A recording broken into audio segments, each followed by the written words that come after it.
Let us pray in the name of the Father, and of the Son, and of the Holy Spirit. Amen. O Jesus, through the Immaculate Heart of Mary, I offer you my prayers, works, joys, and sufferings on this day for all the intentions of your Sacred Heart, in union with the holy sacrifice of the Mass throughout the world, in reparation for my sins, for the intentions of all my relatives and friends, and in particular for the intentions of the Holy Father. Amen.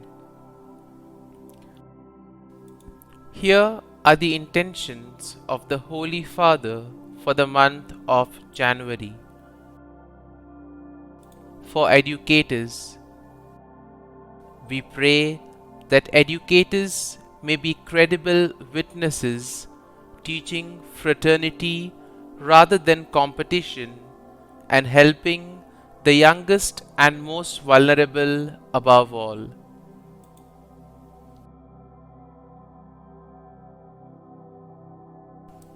Our Father, who art in heaven, hallowed be thy name. Thy kingdom come, thy will be done, on earth as it is in heaven. Give us this day our daily bread, and forgive us our trespasses, as we forgive those who trespass against us. And lead us not into temptation, but deliver us from evil. Amen. Hail Mary, full of grace, the Lord is with you. Blessed are you amongst women, and blessed is the fruit of thy womb, Jesus. Holy Mary, Mother of God, pray for us sinners, now and at the hour of our death. Amen. Glory be to the Father, and to the Son, and to the Holy Spirit, as it was in the beginning, is now, and ever shall be, world without end. Amen. My dear friends, the Word of God welcomes you this morning. And as we prepare to spend this time with Jesus, as we spend this time and prepare ourselves to begin yet another day, let us take a few moments and thank the Lord for all that He has done for us, and for all that He is doing in our lives, and for everything that He will continue to do. First and foremost, we thank the Lord for the gift of this day. The Lord has given us another day, another opportunity to make a difference in the lives of others. At the same time, Lord, we also thank you for the various opportunities that you have given us. We thank you for the gift of our talents, for the gift of our abilities. And Lord, we ask you that you may give us the grace that we may use these talents and abilities for the well-being of others, so that together we can create a better world, a better environment, where all of us can indeed call it the kingdom of God. Lord, we also thank you for giving us good health, for protecting us and guarding us all through the night. There are many people who are instrumental in what we have become. And Lord, as we spend this time with you, we bring before you all these individuals who have helped us in various ways, who have made us who we are. Lord, we thank you for the gift of our family members, friends, near and dear ones, relatives, all those who have played a part in our lives, all of them who have been instrumental in making us a better person. And Lord, we ask you that you may give them all the graces that they require in life. And now, my dear friends, let us reflect on Psalm 36.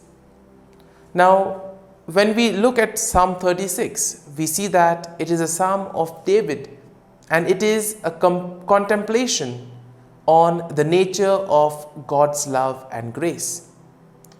And we will see as we read the psalm that the psalm will begin with a declaration of the wickedness of man and the deceitfulness of his heart.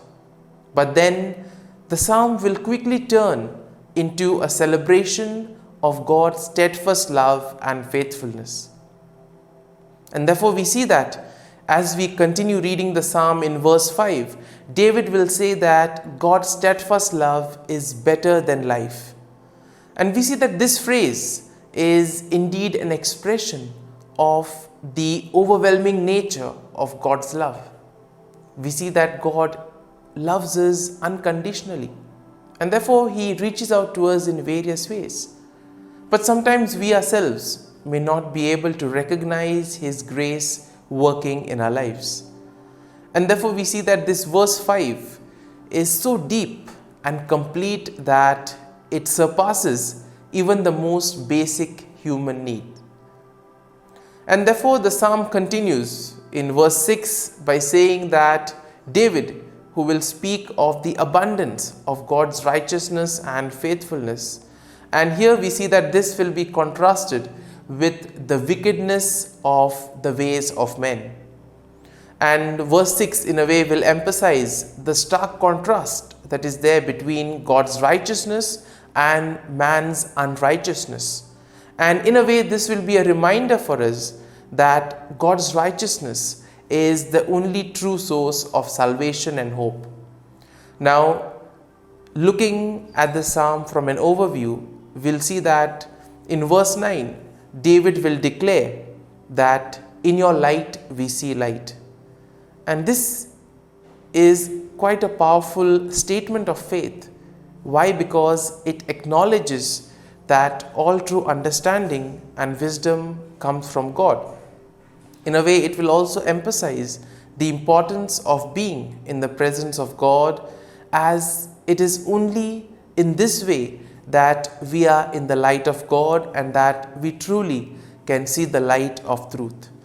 And in the later verses, the psalm will also tell us how David prays for God's protection, asking that God would be his refuge and his fortress, and that he will be delivered from his enemies. We see that David also prays that God's righteousness would be made known to all people, and that God would be glorified through his salvation of righteousness. And therefore, overall, when we look at Psalm 36, we see that it is a powerful reminder for us of the steadfast love and faithfulness of God. And in a way, it would encourage us to trust in God's righteousness and to seek refuge in Him. It also encourages us to reflect the light of God to all people. And now, having seen this psalm from a perspective, from a general perspective, let us read the psalm together and let us try to allow the words of the psalm to take root in our hearts. The psalm begins, "Transgression speaks to the wicked deep in their hearts. There is no fear of God before their eyes. For they flatter themselves in their own eyes, that their iniquity cannot be found out and hated." And here once again we see something that is quite prevalent in today's world. Those who continue doing wrong, those who have decided to continue on the wrong way, they are not concerned about what is good. They are not concerned about the ways of the Lord. And in a way we can say that they do not have any fear of God. And therefore the psalm continues, "The words of their mouth are mischief and deceit. They have ceased to act wisely and do good. They plot mischief while on their beds, and they are set on a way that is not good.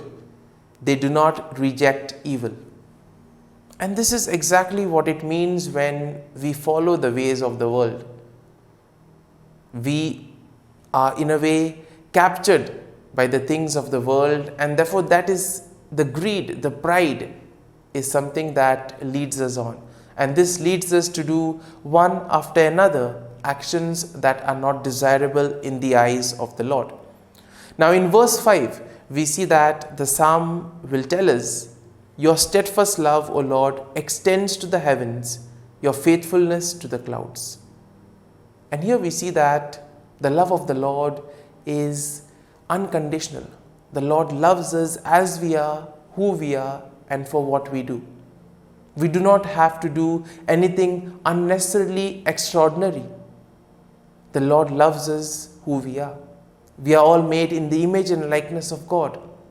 And therefore, in a way, we need to acknowledge this steadfast love of the Lord in our lives. The psalm continues, "Your righteousness is like the mighty mountains. Your judgments are like the deep sea. You save humans and animals alike, O Lord. How precious is your steadfast love, O God. All people may take refuge in the shadow of your wings. They feast on the abundance of your house, and you give them drink from the river of your delights." And here we see that the Lord has been gracious to us in so many ways. If we stop for a moment and reflect on all the graces that we have received right from our birth till now, we will be able to see the love that the Lord has for us. And in this way, the psalm continues in verse 9, "For with you is the fountain of life. In your light we see light. O continue your steadfast love to those who know you, and your salvation to the upright of heart." And in this way, we are all called in order to share this light with others. We have received gifts, we have been given various talents and capabilities, and therefore we need to use them in order to make a difference in the lives of others. And my dear friends, after having reflected, after having meditated on Psalm 36, let us now close our eyes at this morning hour and let us thank the Lord. Let us praise the Lord. Let us glorify the Lord. Loving Father, you have given us this time in the morning. You have been gracious to us. You have given us your Son, Jesus Christ, who has cleansed us from our sins. He has taken away all our sins and has given us new life. Lord, as you have given us the Holy Spirit, we ask you, Lord, to bless us, to guide us and protect us. And for all this, Lord, we thank you, we praise you, and we glorify you. You have protected us and you have guarded us all through the night.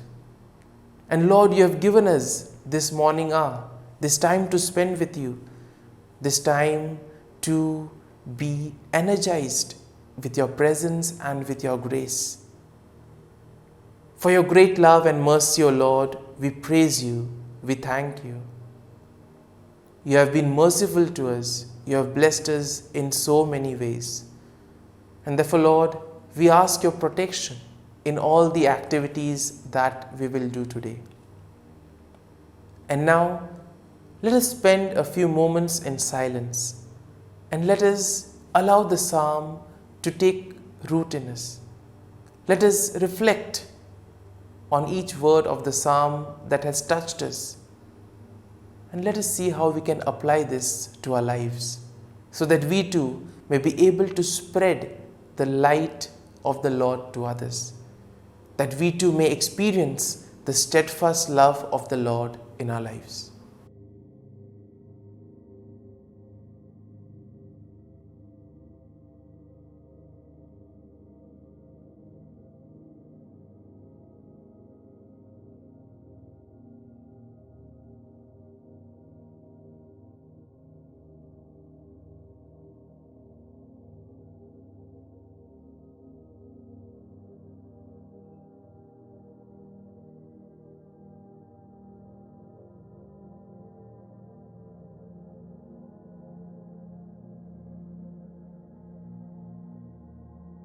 Prayer to Saint Michael the Archangel for protection. Saint Michael the Archangel, defend us in battle. Be our defense against the wickedness and snares of the devil. May God rebuke him, we humbly pray. And do thou, O Prince of the heavenly hosts, by the power of God, thrust into hell Satan and all the evil spirits who prowl about the world, seeking the ruin of souls. Amen. Act of Adoration. O Sacrament most holy, O Sacrament divine, all praise and all thanksgiving be every moment thine. Saint Gertrude Prayer for souls in purgatory. Eternal Father, I offer Thee the most precious blood of Thy divine Son, Jesus, in union with the masses said throughout the world today, for all the holy souls in purgatory, for sinners everywhere, for sinners in the universal church, those in my own home and within my family. Amen. May the divine assistance remain always with us, and may the souls of the faithful departed through the mercy of God rest in peace. Amen. Glory be to the Father, and to the Son, and to the Holy Spirit, as it was in the beginning, is now, and ever shall be, world without end. Amen.